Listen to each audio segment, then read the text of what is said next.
afternoon, everybody, and welcome to Live at 4. Mark is off today. Eric Franke is filling in, and you're just back from vacation. Yeah, welcome I'll back. See if I remember how to do this. Where'd you go? Went to Vegas for a few days in there. Felt that earthquake out there, by the way. Yeah, we were just talking about that. First time I've ever felt. Well, there was a little tiny one in Madison about 13 years ago, 15 years ago, something like that.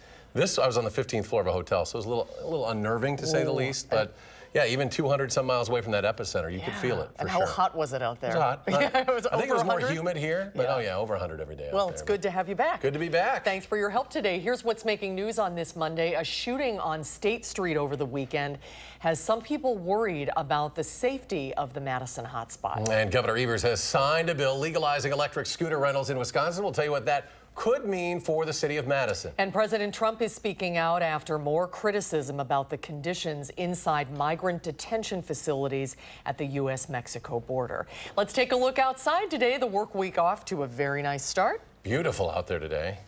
And our weather words are the warm-up continues. So if you like this warm to the soccer win over the what's over the floating weekend? around out there? There's a little breeze out there, but it's, you know, today was beautiful. If you had a chance to get outside, this was a day to be outside because it is still nice out there. Yeah, it felt really good. Dana Fulton is out on the patio. Hi, Dana. Hey, it is still nice outside. Nice and sunny and a little warm. Not too much of a breeze for us this afternoon, though. Here's a live look from Platteville with our Queen Bee radio sky cam. A few clouds in the sky, but otherwise really pleasant. Nothing building in on our Doppler track, so don't be concerned at all about any rain coming through this evening nor overnight. In fact, we're going to make it through most of Tuesday before we have to talk about any showers coming back into the area. It's about 81 right now in Madison, so this is a really seasonal day for us, seeing highs in the mid to low 80s throughout southern Wisconsin. We're at about 84 in Mineral Point and 82 in Janesville. Pretty similar to where we were at this time yesterday. Some areas maybe a degree or two warmer. Our dew points in the 60s or low 60s for some spots in western Wisconsin, so that means it is starting to feel a little more humid. Still pleasant outside, though. The big increase in our humidity isn't going to come until really Wednesday, but we are going to steadily warm up and steadily see an increase in our moisture over the next few days. We'll take a closer look at what's ahead for the middle of the week with our rain chances coming up in just a few minutes. Right now, we'll bounce and take a look at what's going on the roadways. Thankfully, not a lot of traffic just yet. Here's the Beltline right at Verona. Thanks to our traffic camera, things seem to be going along smoothly, both on the east and westbound sides. There is an accident on the exit to Stoughton Road, it looked like, on the Beltline. That was onto the on-ramp to get onto Stoughton Road. It doesn't seem to be causing many delays, though, on the Beltline right now. It's just the usual traffic on the eastbound side starting to cause slowdowns from John Nolan stretching, of course, to the west. It'll take you about 26 minutes to get from Janesville to the Beltline and 16 minutes to get from Sauk City to Middleton and to get from Sun Prairie to downtown. You'll need the shades for the drive this evening because the sun out in full force right now. All right, looks good. Thanks a lot, Dana. First at 4, business owners along State Street are hoping for a safer future after the shooting that happened there Saturday night. 3 suspects believed to be involved are now in jail. Police are still investigating, looking for a motive. Shooting happened on a busy Saturday night right outside Ian's Pizza, and many business owners we spoke with today say there is a problem now when it comes to crime on State Street. They feel it's still a safe area for the most part. One business owner moved in just 3 weeks ago. He said while he knows there is a bit of an issue, he's hoping to be a part of the solution. We're going to evaluate them, and now because it's really the middle of July and we can't get something going this year, we're going to take the next 9 months and understand the advantages of e-scooters and some of the challenges associated with them. Now, that sound was not the right sound for that story there. We do want to mention several business owners who did not want to go on camera tell us the problem is getting worse, particularly at night. Several have said they have spoken with the city about their concerns.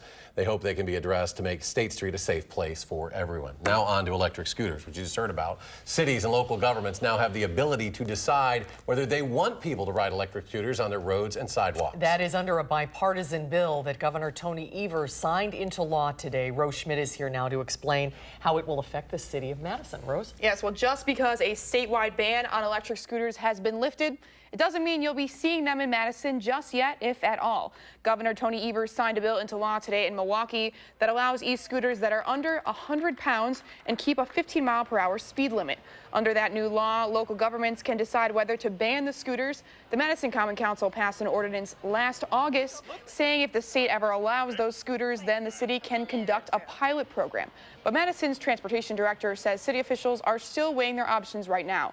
Some of their main concerns are that There are parking concerns as well as health considerations such as injuries that can result from riding them. And city officials have asked the city attorney's office to write a memo with the options that are available to them based on that new legislation. They're also talking to people from other cities around the country that have these scooters to try to learn more about them. Oh, we'll see where it goes from here. Rose Schmidt Definitely. reporting. Rose, thank you. Thank you, Rose. A 20-year-old man is facing charges after allegedly crashing into a home and starting a fire yesterday in the town of Beloit. Police say Cameron Lee Flory from Beloit is accused of a hit and run after allegedly crashing into a home on the 3000 block of South Riverside Drive. The crash happened around 2:30 yesterday morning. When officers got there, the house was engulfed in flames. No one was living in the home at the time, but witnesses say they saw Flory running away from the scene. The news around the state, the president will be in Wisconsin later this week. Officials with the Republican Party say President Trump will attend a fundraiser in the Milwaukee area on Friday. So far, no other details have been released. The president was last in the state in April when he held a rally in Green Bay. There have been more than 4,000 aftershocks near the epicenter of those two earthquakes in Southern California. The damaging quakes rocked the small desert town of Ridgecrest north of Los Angeles. Some families there are sleeping in tents. Friday's 7.1 magnitude earthquake near Ridgecrest was the largest earthquake in California in about 2 decades. It followed a 6.4 magnitude quake on the 4th of July.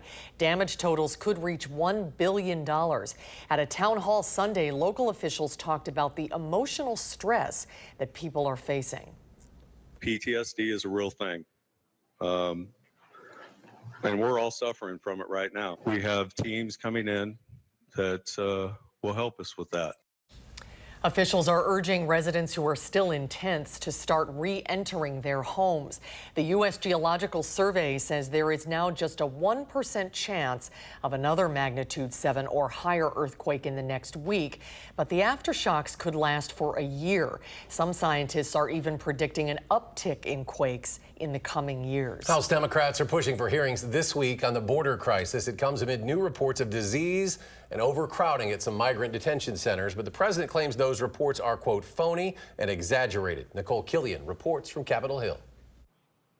Congressional Democrats continue to express outrage over the state of migrant detention centers along the southern border. I am sick and tired of a natural and man-made disaster being created by this administration. Congresswoman Sheila Jackson Lee says she was blocked from entering a facility in Clint, Texas, where the New York Times detailed horrendous conditions, including outbreaks of scabies, shingles, and chickenpox spreading among the hundreds of children being held in cramped cells. DHS is doing nothing but covering up from the top down to the bottom, and it is insulting.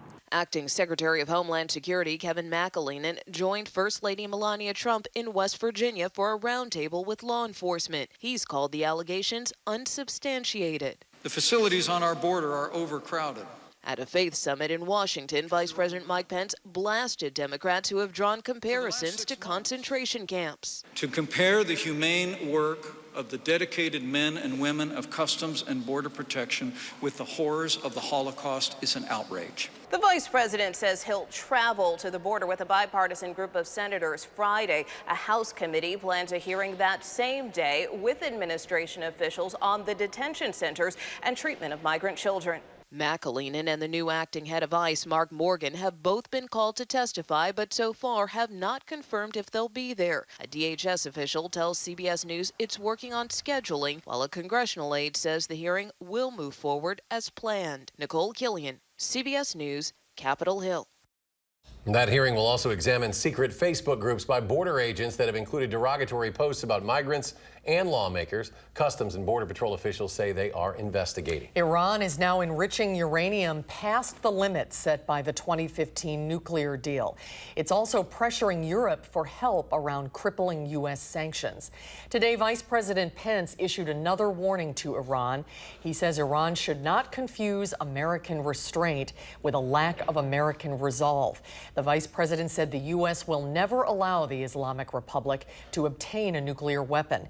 An international watchdog group confirmed today Iran is now enriching uranium beyond the limit of the nuclear deal. President Trump took the U.S. out of that deal last year, and his administration leveled severe sanctions on Iran. Now Iran must choose between caring for its people and continuing to fund its proxies who spread violence and terrorism. A spokesman for Iran's foreign minister says his country trusts no one involved in the nuclear deal and pressed European members to save it.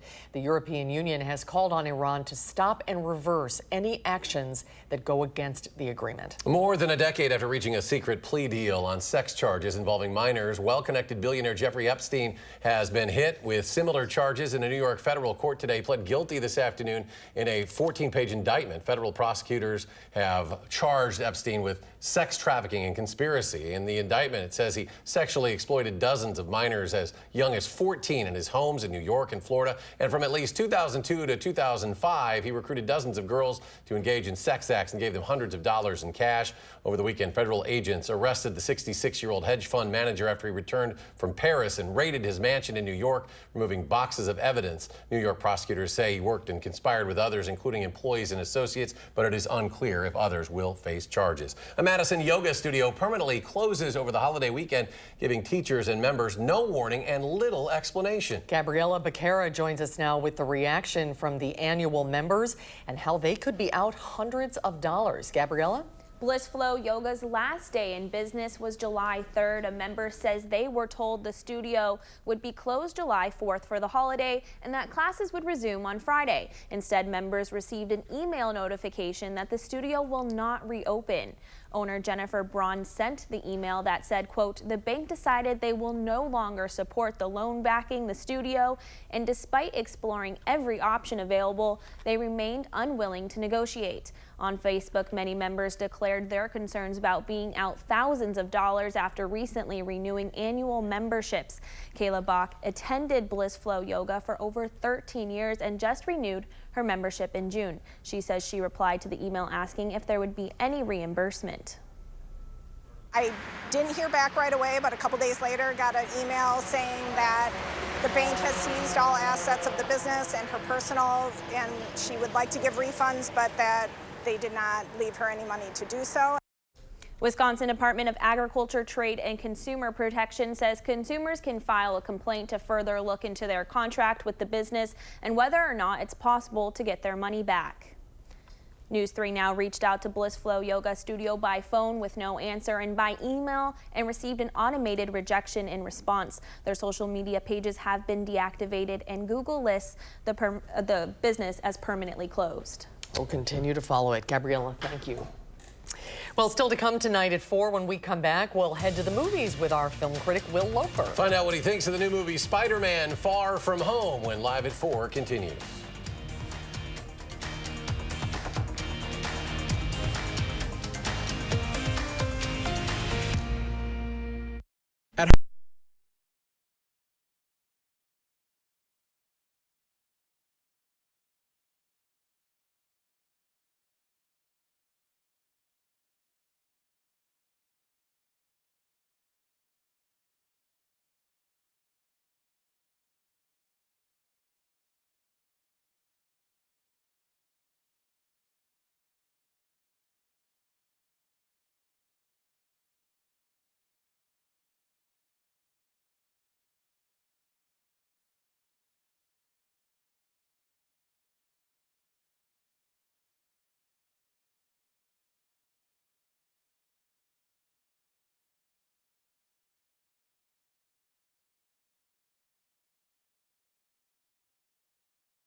Back, researchers in Washington are studying the brains of altruistic kidney donors, people who donate one of their kidneys to a complete stranger. Professor Abigail Marsh at Georgetown University is studying the brains of those donors to understand why some people are simply more altruistic than others. You're actually able to see an enlarged area of the brain that is associated with their altruism. That's right. They seem to have just a little extra matter, a little extra material in this region of the brain that we know is really important to producing an empathic response. There's a structure in the brain called the amygdala that in people who are psychopathic is smaller than average. And in altruistic kidney donors, it's larger than average by about 8%. Nearly 100,000 people in the U.S. are currently waiting for a kidney transplant. For more information about donating, you can go to waitlist0.org/donate. Starbucks is apologizing to an Arizona police department after 6 officers were apparently kicked out of a store on the 4th of July. Now, the Association for the Tempe, Arizona Police Department says last Thursday, 6 officers were enjoying their drinks at a Starbucks ahead of their holiday shift when a barista asked them to leave because a customer had complained that their presence made him feel unsafe. After the officers left, the association tweeted, quote, "Several of those cops are veterans who fought for this country, #ZeroRespect," alongside a dumped Starbucks image. It's a message that quickly began trending online, along with a hashtag boycott Starbucks. Association President Rob Ferraro later went on Fox News and clarified his organization's stance. We're not asking for a boycott of Starbucks, and we don't want the employee fired. Hopefully this is a learning opportunity and we can move forward. Some people are also backing the customer who had complained on Twitter. One user wrote, quote, "I don't feel safe around the police ever. You need to work harder to earn our respect and trust." And another wrote that perhaps the customer felt unsafe because of a, quote, "history of racial profiling and police brutality in Arizona." Stocks took a hit today. The Dow closed down 115 points. The NASDAQ closed down 63, and the S&P 500 closed down 14 points. If you're looking to see a good movie this summer, there is another superhero movie that is out. Our Josh Sprider helped out today and caught up with our Will Loper about the latest addition to the Spider-Man franchise.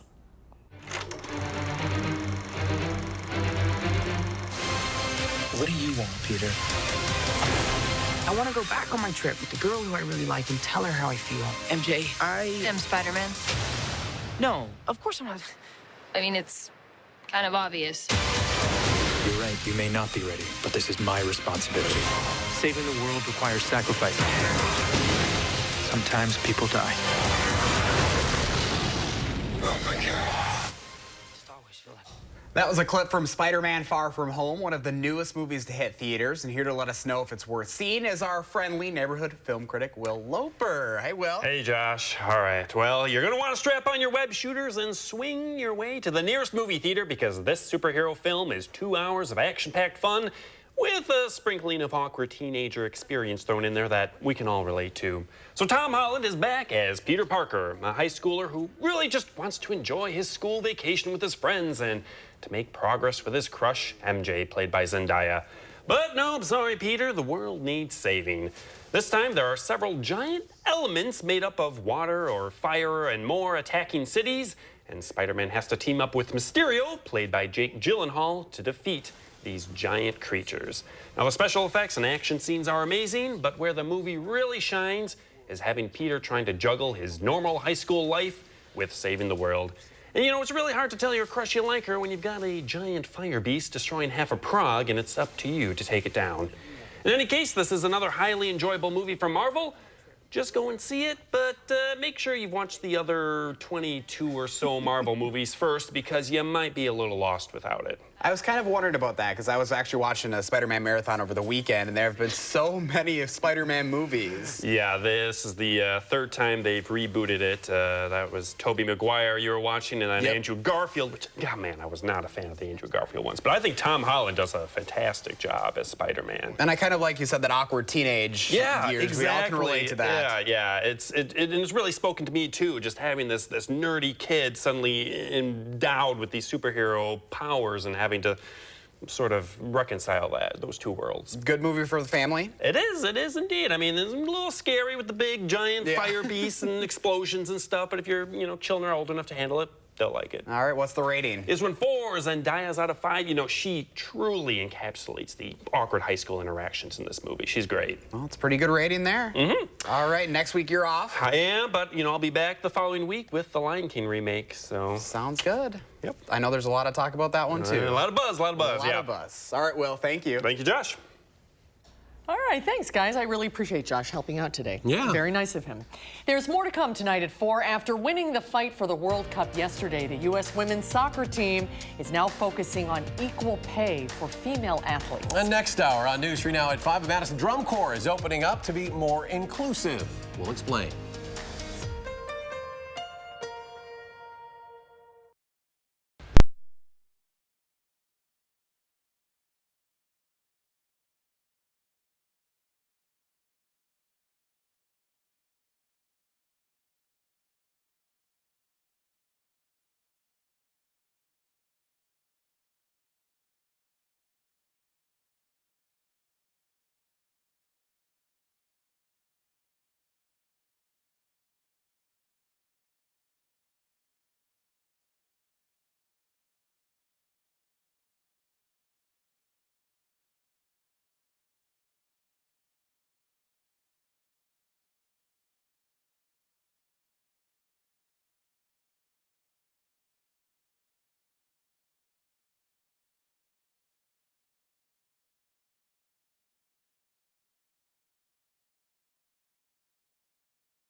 All right, take a look at this. A performer pushing her talents to the edge. Wow. Susan would do this. Oh, my. This is Stephanie Millinger pulling off a death-defying handstand on this rock opening. This is in Germany. She shows her versatility and strength by switching positions, dropping her legs beneath her to run in the air. This 26-year-old started performing as a contortionist some 6 years ago. We don't know how she got out of this position. But Well, there, exactly. I was just wondering the same thing. Wild. Good luck with that. A little bit of a slip and That's incredible. Oh, that wild. makes me so nervous. A man scaled the EU's tallest building today, and he did it without a harness. Another daredevil here. This video shows the death-defying stunt. This is on London's 1,017-foot-tall Shard Tower. Of course, the stunt is absolutely illegal. Police got calls about the man early this morning. Emergency services got to him, and he is okay, at least physically. Police say he was not arrested. Just don't do that. Don't try that at home. Very, very illegal. Yeah, that is dangerous stuff. Well, nice weekend, and the work week is starting out great. Good summer stretch here. Really is, yes. So the weekend was fantastic. We actually had a bit of a drop in our humidity, which was nice for Saturday and Sunday. The next few days, though, we'll start to creep back up with our temperatures a little bit and also see a bit of an increase in that humidity again in front of our next chance for some showers. That'll be marching in late on Tuesday. We'll take a closer look at what's ahead for the rest of your work week right after the break. It's 8.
A lot of sunshine for us today, though it is just a little hazy outside for us right now. That's actually thanks to the wildfires up in Canada. That smoke drifting down in our direction. So it's just hazy sunshine, unfortunately, for much of Wisconsin, but at least it's sun. It's not cloud coverage for us. We did hit a high, or so far today, actually, we've been to 81. I believe that's about our high so far. Our dew point's close to 60 and the breeze is calm. 82 officially. So there, we already hit 82 a little earlier, right at average in the low 80s. We started the day off of the upper 50s. It was actually pretty comfortable outside early this morning and overnight.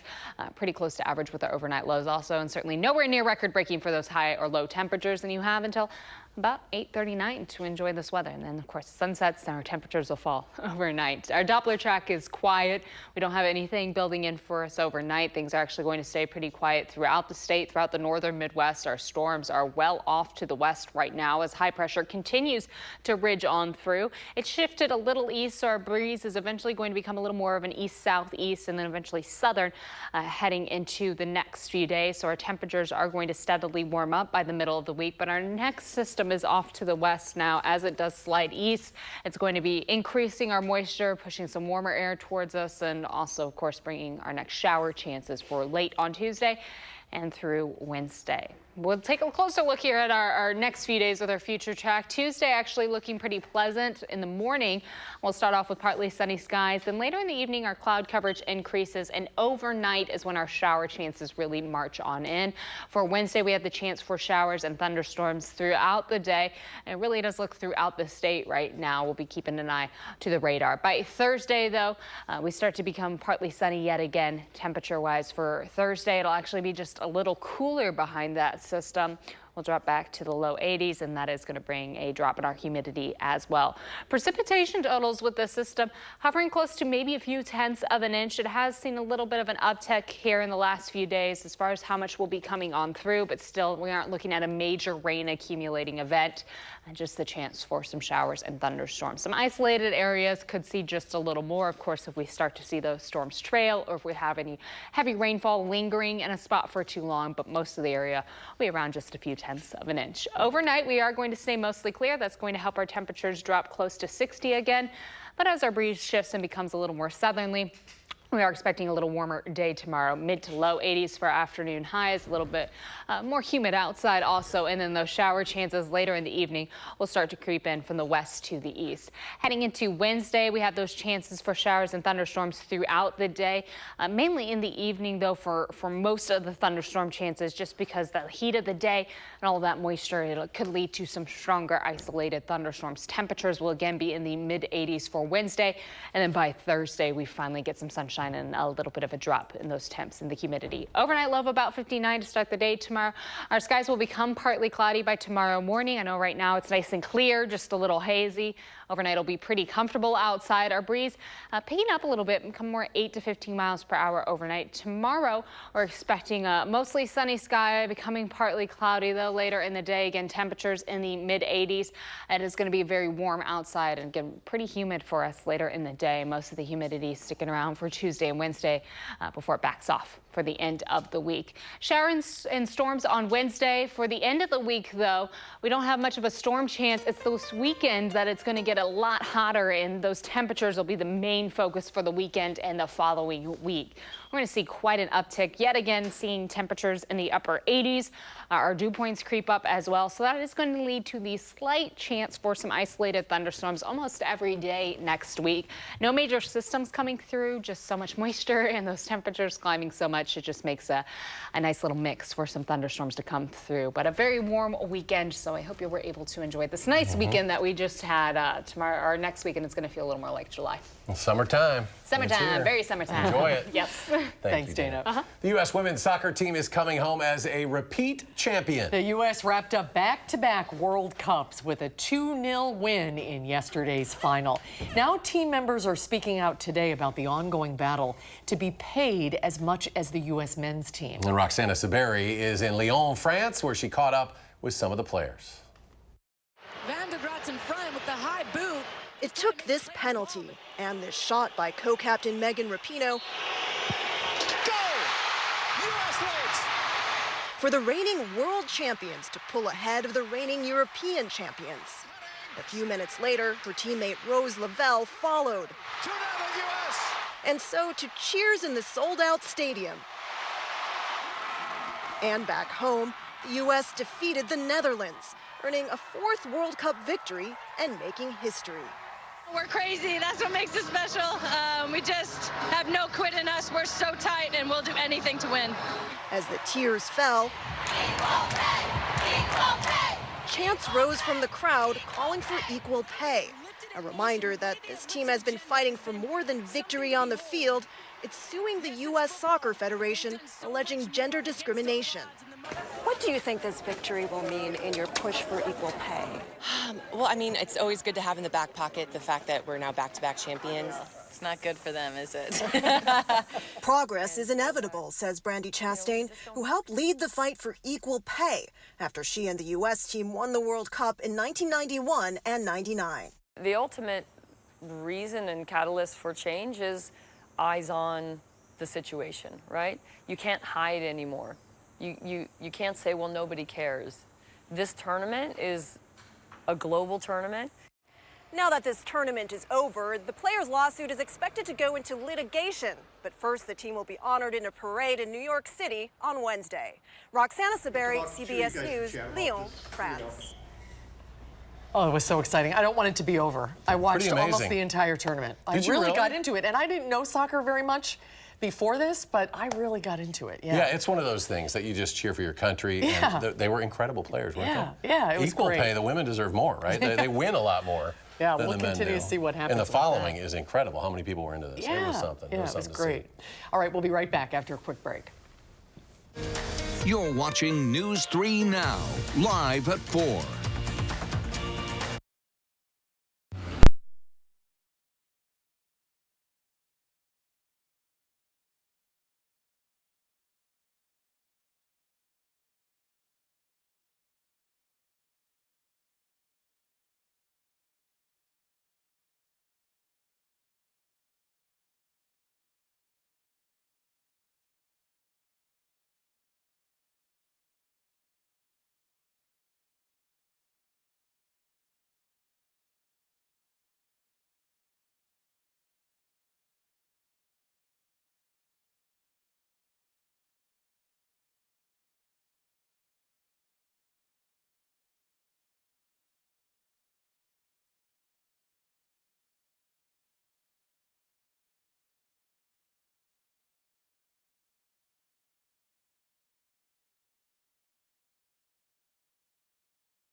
And welcome back. Beautiful day there as we take a live look over Platteville. It is time now for Potentially Yours on Live at 4.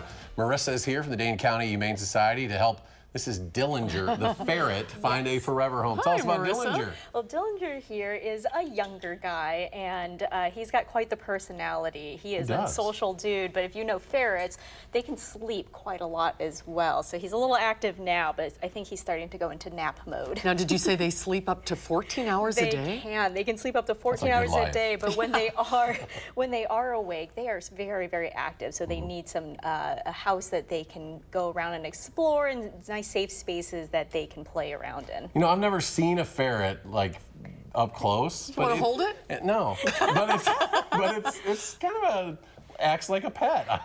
You know, hamsters and guinea pigs, stuff like that, don't really have a personality. They are really a unique pet. They have big personalities. They are very curious. They love to play and they love to explore. And Dillinger here, he's got kind of a sad story to him. We've had him in the shelter for a little while. He was actually found abandoned, left out in a carrier with just a sign that said free on it. And we always just hope if you aren't able to take care of your pets, please come and call us, come into the shelter. We want to make sure that we can help you and help your pets and make sure they stay safe and find a great new home. Yeah, don't do that. He's got a little bit of a badger face on him, doesn't he? Just adopt him and tell all your friends this is Bucky Badger. Yes. He'll be a big hit at your tailgate parties. What do you feed them, Marissa? So they need a high protein diet, so you need a nice little ferret food for them, and some little snacks and things are always good too. What about other pets in the house? I mean, some people, if they have a cat or a dog, do they interact with them well? Yeah, you know, you want to take some time to see if everyone can interact, and sometimes they do all get along. Sometimes you do need to have separate spaces for them, but like I said, these guys need some room to run around and play, as long as you make sure to ferret-proof that house. You have a lot of different animals. We were talking about, you have some unusual animals out there. We really do. A lot of people know us for dogs and cats, but we've got a lot of critters right now, everything from rats and guinea pigs, bunnies and ferrets, and of course all of our cats and dogs looking for great new homes. And you also have a thrift store that people might not know about. We do. We have our thrift store over on the west side on Grand Canyon Road, selling everything from used pet supplies, clothing, home goods. You can also go there and check out Bo, our shop cat, who is available for adoption too. Oh, great. And so there it is, open Monday through Friday, 12 to 7, Saturday, and Sunday, 12 to 5. It's at 680 Grand Canyon on the west side. So go out there and, what do you have all kinds of pet gear out there, right? Yep, pet gear and everything for your house, but yeah, and definitely go check out Bo. He's one of my favorite cats right now. What kind of cat is it? Gorgeous black and white kitty. Oh, now what about our dog from last time? Oh, Echo. Yeah. He is still available, if you can believe that. He is, again, also one of my favorites there. Go and meet Echo. Echo even had his 4th of July thing. Somebody go out there. How can you say no to that? I didn't see that dog last week. I was gone, but that is you can just tell it's a sweet dog. That was a great dog. Yeah. Oh, hopefully Echo will find a home. Or come out and meet this badger. I mean, this ferret. His name is Dillinger. And he's a friendly little guy. I'll hold you. Here, I don't want to hurt him. You're going to crawl all over me? You're going to find a little place? Just go see Susan. So cute. Oh, he's so cute. He does stink, like you said. If you're interested in adopting or checking out other animals, including Dillinger, Echo, and everybody else out there, just go to giveshelter.org or set up an appointment. You just do so by calling 838. What is he doing? He's just going up my sleeve. 838-0413 is the number. We're going straight to the dry cleaner after this, Dillinger. All right, thank you, Marissa. Always good to see you. When we come back, Dillinger's going to finish the show, and some workers count the days until retirement, but others, they say they'll never retire. A new poll shows nearly a quarter of Americans say they never plan to retire. We'll talk about that when Live at 4 continues.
We got quite a bit actually going along the Beltline right now, both east and westbound, seeing some pretty major delays. The main accident for us on the westbound side, the exit to Todd Drive actually has an accident that's causing delays for quite a bit of while, about 2.5 miles. Actually, the right 2 lanes are blocked there right before the exit to Todd Drive. That's on the westbound side. On the eastbound side, speeds down to about 20 to 25 miles per hour, so the usual delays on the eastbound side. But the westbound side, usually we don't see those hiccups.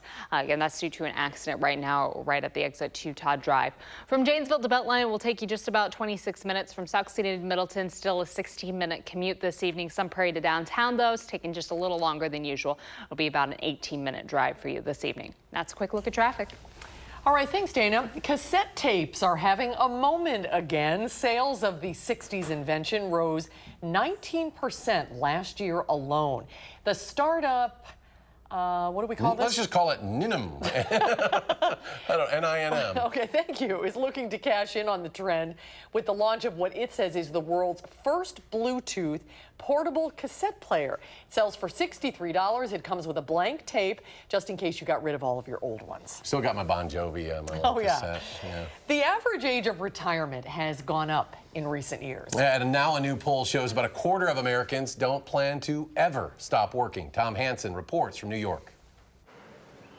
Matthew Freisinger doesn't know if he'll be able to afford to retire. Depending on the cost of college for my kids, I got 3 little ones right now, so if costs keep increasing as they do now, I will probably never be able to retire. A new poll shows he's not alone. 23% of American workers don't expect to ever stop working. The survey from the Associated Press NORC Center for Public Affairs Research finds another 23% plan to work past their 65th birthday. Financial advisor Brenna McLaughlin says planning to stay in the workforce indefinitely is risky.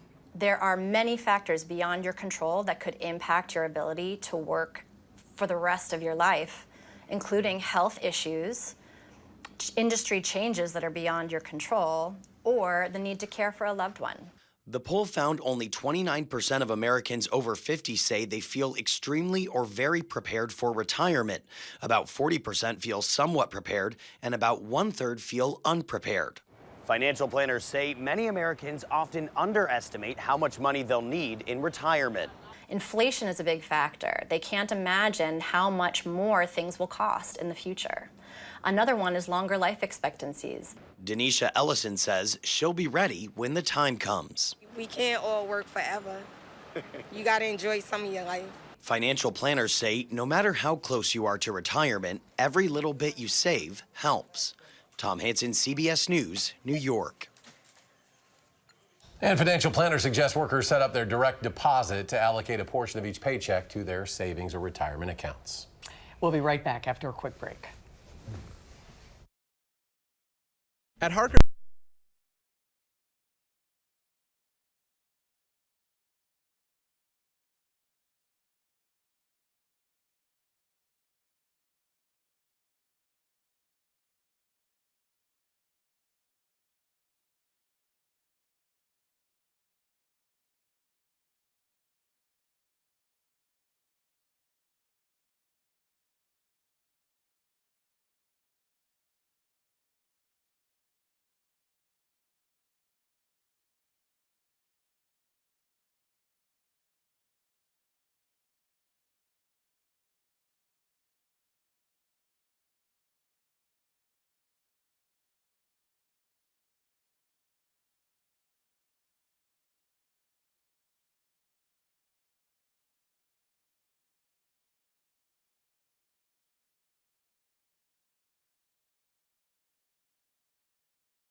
Nice evening out there. Really pleasant outside right now. We have some sunshine, a little hazy out there. That's thanks, of course, to that wildfire smoke that we have right now up in Canada.